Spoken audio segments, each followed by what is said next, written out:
Olá, tudo bem? Hoje eu vou falar sobre o que é pecado, tá? Que a gente tem que cuidar para a gente mesmo não inventar, né? Eu não gosto de certa coisa, eu vou inventar que é pecado. Até a gente tem que se cuidar e voltar sempre para a Bíblia, tá? Não confia no teu próprio entendimento, porque a mente da gente engana.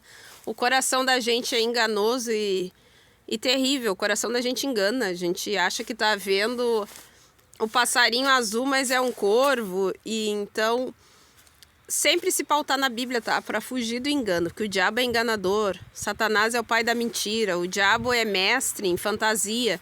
E às vezes ele cria na própria mente da gente fantasia e ilusão, tá? E Deus sempre vai pedir pra gente voltar para a realidade, pra gente voltar para a sobriedade, tá? E a sobriedade, o teu alicerce é a palavra de Deus, que é a verdade. O que é pecado, então? Definição e conceito-chave é transgressão da lei. Então, em 1 João 3,4 está escrito que todo aquele que pratica o pecado também transgride a lei, porque o pecado é a transgressão da lei, tá? Então, quando tu não ama a Deus sobre todas as coisas, tu bota uma pessoa na frente de Deus, tu transgrediu a lei, tu pecou, tá? Que a gente vive no Novo Testamento, não é aquelas 600 e tantas leis do judeu, tá? Que a gente, para lembrar que se a gente ficar meio tapado, ficar meio louco da cabeça, lembrar, tu vai nos 10 mandamentos, não roubarás, não darás falso testemunho. Tu vai te lembrar o que é mal se tu tá meio, né? Mas tu sabe o que é mal, né? Mas se tu tá meio assim, abaladinho, volta lá nos 10 mandamentos e lê tudo que tu fizer mal. Cobiçar a mulher do teu próximo, cobiçar o carro, a casa, tudo que é do teu próximo é pecado, tá? Também significa errar o alvo. A palavra grega armatia significa literalmente não atingir o alvo, ou seja, falhar em alcançar o padrão moral e a santidade exigidos por Deus. Então a santidade de Deus é tu não errar contra ti mesmo, até o teu corpo, né? Somos o templo do Espírito Santo, se a gente não cuida também é pecado, que Deus ama isso aqui também. Ele fez, ele moldou o nariz, a gente tem nariz, Deus tem nariz, tem olhos, tem boca, tem dente, tem orelha, cabelo, dedo. Então a gente tem que se cuidar, que também é pecado se judiar. É porque amar ao próximo como a ti mesmo. Então, se tu não te ama, também é pecado, tá? Falta de justiça e fé. Tiago 4,17 afirma que, portanto, para aquele que sabe o bem que deve fazer e não o faz, isso é pecado. Também é pecado, tá? Tu tá vendo ali uma criança e tu tá vendo que tem um tarado rondando a criança. Tu vai deixar, vai fingir que não viu, o cara tá se abusando. Tu tem que denunciar, tá? Tu tá vendo que uma mulher é agredida, ou um homem também, tem homem que é agredido. Tu deve denunciar sim, tá? Tu tá vendo o bem e não faz. Tem vários casos que eu vi assim triste, a menina gritou, ninguém chamou um 190, sabe? E a criança acabou sendo estuprada e assassinada pelo pai. Então, se tu vê uma coisa errada acontecendo e tu não socorre, tu comete pecado. Tá? Porque se fosse tu gritando e pedindo socorro, por favor, me ajude, e ninguém te ajudasse. Tá? Te colocar no lugar do outro, amar o próximo como a ti mesmo. Além disso, Romanos 14, 23 diz que tudo que não provém de fé é pecado. Tá? Então agora eu vou parar de, sei lá, eu vou parar de comer carne. E eu não acredito nisso, tá? Porque a Bíblia não manda eu parar de comer carne. Mas porque agora eu virei vegana, porque é moda, porque um artista, porque aquele. Mas a Bíblia não diz que é pecado, eu nem acredito. Mas pra mim entrar na modinha, eu faço uma coisa que eu nem acredito, tá? Também é pecado. Fazer tudo que tu não provém de fé, eu não creio que aquilo é pecado. Eu creio que roubar é pecado, então eu não roubo, tá? Daí eu não tô pecando. Agora, se eu faço umas atitudes assim que eu nem acredito naquilo, não é fé, é pecado. A natureza do pecado. Uma força interior. O apóstolo Paulo descreve o pecado no livro de Romanos não apenas como atos isolados, mas como um poder ativo que habita e escraviza a humanidade. Oposição a Deus, né? É um ato consciente, uma condição de independência e rebeldia contra a vontade do Criador, tá? Então o pecado é consciente. Eu sei que tá errado, eu vou lá e faço. Tá? Eu sei que é errado, mas eu quero fazer e deu. Tô nem aí, eu quero fazer a minha vontade. Tô nem aí com Deus, tá? Toda vez que tu peca, tu tá dizendo, ah, Deus, grande coisa. Ai, Criador. Ele criou regrinhas. Não vou obedecer, porque eu não tô afim. Detalhes. Gálatas 5,17. Porque a carne milita contra o espírito contra a carne, porque são opostos entre si. Para que não façais o que porventura seja de vosso querer, tá? Então, dizer que o pecado é ruim não é, tá? Se uma pessoa, ela te trai, se ela mente pra ti, tu tem prazer em te vingar. Se vingar é ruim? Não, quem já se vingou sabe que é uma delícia, tá? Quem tem outro tipo de pecado, tem pessoas, né? Cada um tem suas fraquezas. Porém, tu não deve fazer o que tu quer, tu tem que fazer o que Deus quer, tá? Que Deus diz, a mim pertence a vingança, eu retribuirei, diz o Senhor. Então, se tu tem essa coisa assim de se vingar, tu ora e diz, ó Deus, eu não sou palhaço, eu não sou idiota, mas eu não vou me vingar, eu poderia. Porém, eu vou deixar pro Senhor fazer, porque daí Deus pesa e faz o que é justo, tá? Não faz o que é o teu querer, deixa Deus agir. Amós 4,21. Deus despreza a hipocrisia. Odeio e desprezo todas as vossas festas e as vossas assembleias solenes. Não me exalarão bom cheiro, tá? Então Deus detesta a hipocrisia. Tá sempre na igreja. Vai ter a reunião, vai vender camiseta e vai cantar e vai ter outra reunião. Deus, se aquilo ali tudo é uma falsidade, se aquilo ali tudo é pecado, Deus está desprezando aquilo ali. Deus não está ali, tá? Então é pecado e ele não está nem aí com aquilo, tá? Porque tem gente que acha que está sempre na igreja, está com Jesus e Jesus está adorando. Não, ele não está nem recebendo. Às vezes ele já até tirou a glória da igreja, está só ali tu falando com as paredes. Como os ateus dizem que estão falando com as paredes, nesse caso Deus tira a glória e estão falando com as paredes que ele não está recebendo, tá? Ele não gosta de hipocrisia. Deus gosta de um coração sincero, um espírito reto, uma pessoa quebrantada, uma pessoa que respeita Deus, que respeita as regras de Deus, tá? Não uma pessoa que foi por um clube, eu fui para a igreja lá, que tem o fulano tem empresa, vou arrumar serviço pro meu filho, vou me encaixar aqui, eu sou contador, vou trabalhar na empresa dele, o fulano lá, entendeu? Vira assim, ó, negócio. Deus não tá ali, Deus não tá nisso aí. Ou eu vou lá me fingir, tá? E vou me fingir no domingo lá, boto uma roupinha, faço uma carinha de bonzinho, de santinho ou de santinha, e depois... vida que segue, putaria escondido, né? Mas eu canto lá, aquela falsidade. Deus nem recebe, tá? Não recebe, é perda de tempo. E ainda que ofereçais holocaustos, ofertas de manjares, não me agradarei delas, nem atentarei para as ofertas pacíficas dos vossos animais gordos, que é a pessoa dá o melhor, né?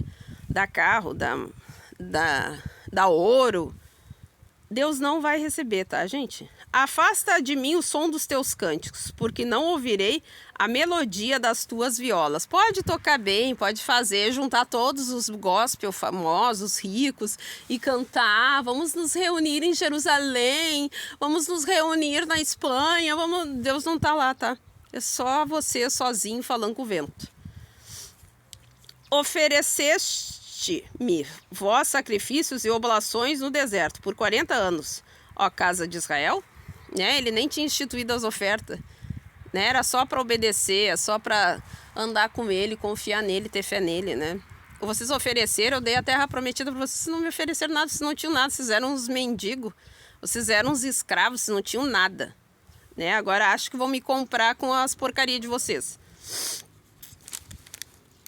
Corra, porém, o juízo como as águas, e a justiça como o ribeiro impetuoso.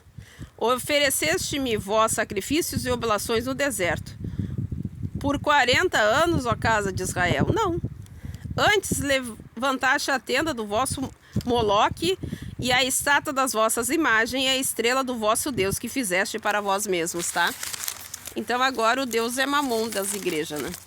Tudo é dinheiro, dinheiro, dinheiro, dinheiro.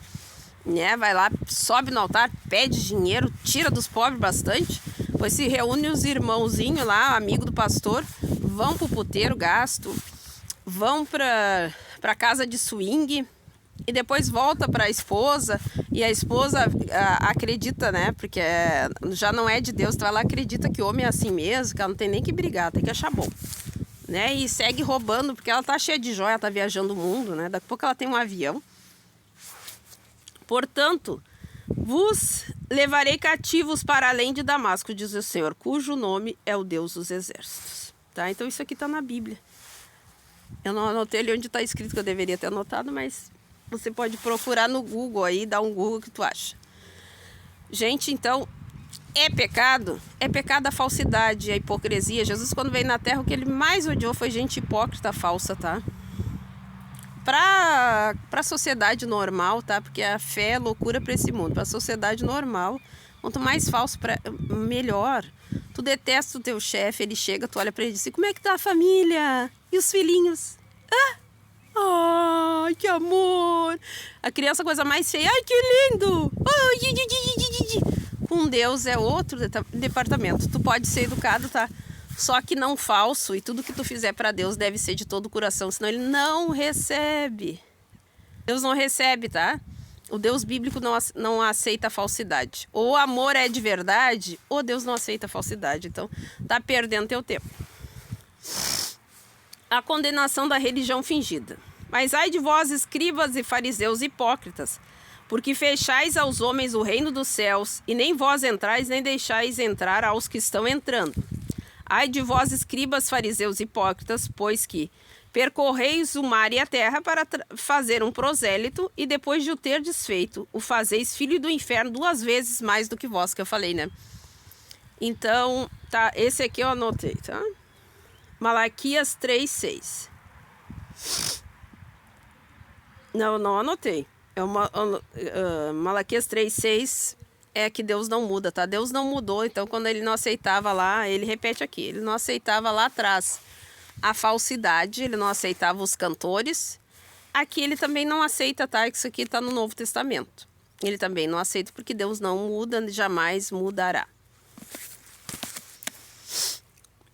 Porque eu, o Senhor, não mudo. Por isso, vós, filhos de Jacó, não sois consumidos. Então, Deus é onisciente, onipotente, onipresente. Então, ele está vendo tanto o fingimento no altar da igreja, quanto ele está vendo na alcova quem é quem, tá? Ele já poderia ter consumido, gente. A gente está vendo aí vários fiascos de pastor em pecado, vergonha, mulheres que se dizem de Deus em pecado, e Deus é longânimo, benigno, tá? Mas uma hora, se não se arrepender, cai mesmo, tá? Já poderiam ter sido consumidos já, mas Deus dá tempo de se arrepender. O prudente e o insensato, porque quem ouve essas minhas palavras e as praticas é como o homem prudente que construiu a sua casa sobre a rocha. Caiu a chuva, transbordaram os rios, separaram os ventos e deram contra ela. Mas ela não caiu porque estava alicerçada na rocha. No entanto, quem ouve essas minhas palavras e não as pratica é como o insensato que construiu a sua casa sobre a areia. Caiu a chuva, transbordaram os rios, sopraram os ventos e deram contra aquela casa. E foi grande a sua ruína, tá? Então, não viver em pecado é tu ler, não só ler a Bíblia, tá? Eu leio Salmos, eu leio sempre, eu oro todos os dias. Não vale de nada, tá? Lê 3 vezes por ano a Bíblia, tá? Seja assim tão leitor que num ano tu lê 3 vezes, tá? Tu só vive de joelho. Se tu não praticar, não valeu de nada, tá? Não vale de nada. Tu largou a Bíblia e tu foi pecar. Largou a Bíblia, tu foi aprontar, não valeu de nada a tua leitura, tá? Era melhor tu queimar a Bíblia, tá? Porque daí tu sabe que tu tá pecando, tu é consciente do pecado, é pior do que o que não conhece, tá? O teu julgamento vai ser pior. Então, gente, pecado é não praticar, tá? O que é um cristão não praticante? É um cristão que não vai na igreja? Não. Hoje em dia tem muita gente que tá na igreja online e pratica a palavra de Deus. De vez em quando ela vai na igreja, mas ela no dia a dia dela não rouba, ela não está se prostituindo, ela não está enganando, ela não está passando a perna em ninguém, ela está vivendo como honestamente. Então ela pratica a palavra de Deus, tá? Aqui não tem nada dizendo que é pecado tu não frequentar todo domingo o templo.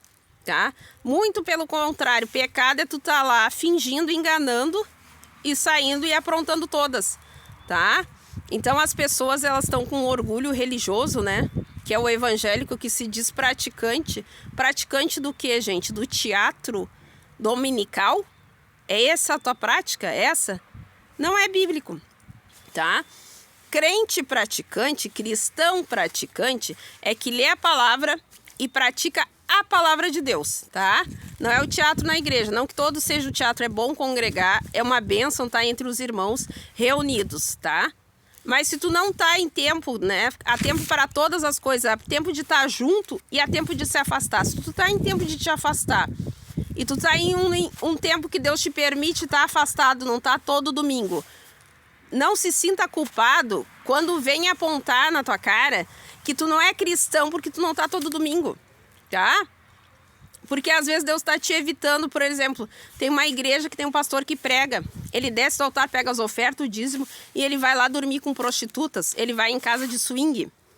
Que espírito que tu tá recebendo nesse culto, nessa igreja? Espírito de demônio de prostituição, espírito de demônio de mentira, facção demoníaca, legião. Então, muitas vezes Deus está separando as pessoas das igrejas porque quem está pregando tem pacto com o diabo, tá? E a Bíblia manda a gente analisar tudo e reter o que é bom, tá? Eu gosto muito de ver o pastor Sandro, que prega sobre isso. O pastor Ezequias Silva também prega sobre isso, tá? Que a gente está debaixo de cobertura espiritual. Se tu é um crente sério, se tu é um cristão sério que tem uma vida séria com Deus, tu não tá longe não de Deus, tá? Se tu tá longe, se tu estivesse na prostituição. E outra coisa, às vezes a pessoa é sincera e ela tá membro numa igreja. E aí vai lá o cara, eu vi uma moça que é bruxa, que ela tem vários pastores e bispos, principalmente essas igrejas pretas, que ele faz ele conjura e desconjura. Como eu não sou, né, não sou do outro lado, eu sou do reino de Deus, eu não sei. Mas o que ela falou foi conjura e desconjura. Então ele sobe lá e prega, e depois ele desconjura ou conjura, sei lá o quê, pra descer. Quer dizer, aquele cara tá passando maldição e demônio pra você na igreja. Você tá todo domingo lá recebendo demônio, tá? Então as igrejas deveriam fazer, quando descobrir o pastor é prostituto, sem vergonha, a tua igreja está infestada de demônio, as pessoas estão com a mente cheia de demônio e tem que haver libertação na igreja. Então muitas pessoas Deus separou para elas não ficarem contaminadas com espíritos imundos, tá? Então eu vou falar de novo. Ser cristão praticante é ser praticante da palavra de Deus, não é estar todo domingo. Em nome de Jesus, né? A gente tem profecias, a gente acompanha que o Senhor Jesus vai limpar a igreja dele, muitos desses vão morrer, tá? Muitos líderes que têm aliança com os demônios e fizeram pactos de riqueza, muitos deles para estar lá, para ganhar milhões de dinheiro, explorando o pobre e dizendo que eles são prósperos de Deus e dizendo que pobre é pecado, tá? E pregando heresia em cima do altar, muitos deles vão descer para o inferno, tá? Vocês não vão para o céu, vocês vão para o inferno porque vocês não se arrependeram. Alguns vão se arrepender, mas a maioria vai para o inferno e o altar de Deus vai ser limpo. Então você vai voltar e Deus vai trazer o rebanho dele, porque as almas são de Deus, as ovelhas são de Deus, a igreja é de Deus. O Senhor vai remover o candeeiro desses falsos pregadores, falsos cantores, falsos pastores, falsos bispos. Então sim, nós, o povo de Deus, vamos voltar a congregar, vamos voltar a estar todo domingo na igreja, louvando ao Senhor em harmonia com os irmãos, até que o Senhor Jesus venha, tá? Vai chegar sim o avivamento. E esse povo que está separado, guardado, tá? Como Elias, o irmão que está lá congregando, que Deus te permite congregar, continua sendo verdadeiro todo domingo, buscando com sinceridade a Deus, tá? Porque Elias se achou que ele era o único e Deus disse que tem mais de 7.000 que não se dobraram a Baal. E nós não nos dobramos a Baal e nós vamos voltar em breve quando Deus der a ordem, tá? E quem dá a ordem, que é cristão, é guiado por Deus. O Filho de Deus, ele é guiado por Deus. Quando ele der a ordem, a igreja volta a congregar junto e a gente vai estar junto esperando Jesus e louvando a ele. Tá bom? Então você é novo e você viu qualquer coisa e você tá praticando a palavra de Deus, tá ouvindo seus louvores, tá orando, tá jejuando, tá vivendo separado do mundo, você é de Deus sim, tá bom? E na hora certa, Jesus vai fazer tu congregar na igreja dele, porque ele vai limpar essa sujeira, essa imundície que tá as igrejas, tá bom? Era só isso, um beijo, até mais.